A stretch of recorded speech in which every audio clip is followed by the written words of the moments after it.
Hi dears, ഇന്ന് ഞാൻ ഉണ്ടാക്കാൻ പോകുന്നത് ബട്ടർ സ്കോച്ച് ജ്യൂസാണ്. ഇതിലേക്ക് ഞാനൊരു പ്രത്യേക ഇൻഗ്രീഡിയൻസും കൂടി ചേർക്കുന്നുണ്ട്. ഈ ഒരു പാക്കറ്റ് കണ്ടല്ലോ, ഈ ഒരു ഇൻഗ്രീഡിയൻസാണ് ഞാൻ ചേർക്കാൻ പോകുന്നത്. ഇതെന്താണെന്ന് ഞാൻ വഴിയെ പറഞ്ഞുതരാം. വീഡിയോ സ്കിപ്പ് ചെയ്യാതെ കാണണം കേട്ടോ. അപ്പോൾ എല്ലാവർക്കും എൻ്റെ വീഡിയോ ഇഷ്ടപ്പെട്ടാൽ ലൈക്ക് ചെയ്യാനും ഷെയർ ചെയ്യാനും മറക്കരുത് കേട്ടോ.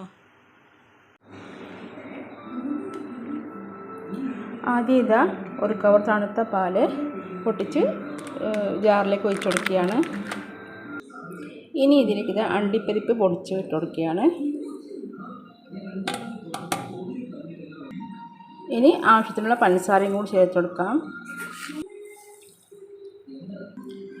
ഇനി ബട്ടർ സ്കോച്ചിൻ്റെ സിറപ്പ് ആവശ്യത്തിന് ഒഴിച്ചു കൊടുക്കുകയാണ്.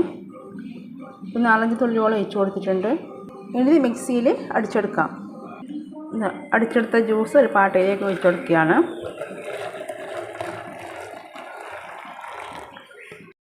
പിന്നെ ഞാൻ ഈ ജ്യൂസിലേക്ക് ചേർക്കാൻ പോകുന്നത് ഈ ഒരു പൊടിയാണ് കേട്ടോ.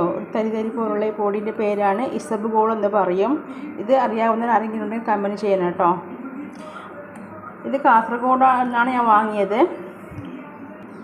വേറൊരു ജില്ലയിലും ഞാനിത് കണ്ടിട്ടില്ല കേട്ടോ. അപ്പോൾ ആരെങ്കിലും ഇത് അറിയാവുന്നവരുണ്ടെങ്കിൽ ഒന്ന് കമൻറ്റ് ചെയ്തേക്കണേ. ഇതെന്ന് പറഞ്ഞാൽ ഒരു ആയുർവേദ മെഡിസിനാണ്. അപ്പോൾ ഇതൊരു ഈ ചൂടത്ത് മൂത്രച്ചൂടിനൊക്കെ കലക്കി കുടിക്കാൻ പറ്റിയ റെസിപ്പിയാണ് കേട്ടോ.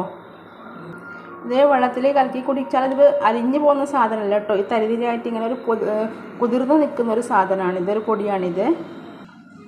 അപ്പോൾ ഇത് കണ്ടോ, ഇതാണ് അതിൻ്റെ പാക്കറ്റ്. അപ്പോൾ പൊട്ടിക്കുന്നതിന് മുമ്പായിട്ട് ഇത് ഞാൻ കാണിക്കാൻ മറന്നുപോയി. ഇവിടെ എഴുതിയിരിക്കുന്നത് കണ്ടില്ലേ, സാറ്റി സബ്ഗോൾ.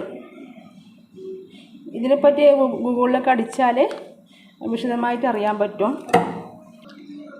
അപ്പോൾ ഈ ഒരു പൊടി കൂടി ഞാൻ ഇതിലേക്ക് ഈ ജ്യൂസിലേക്ക് ചേർത്ത് കൊടുക്കുകയാണ് കേട്ടോ. എന്നിട്ട് ഞാനിത് ഇളക്കി കൊടുക്കുകയാണ്.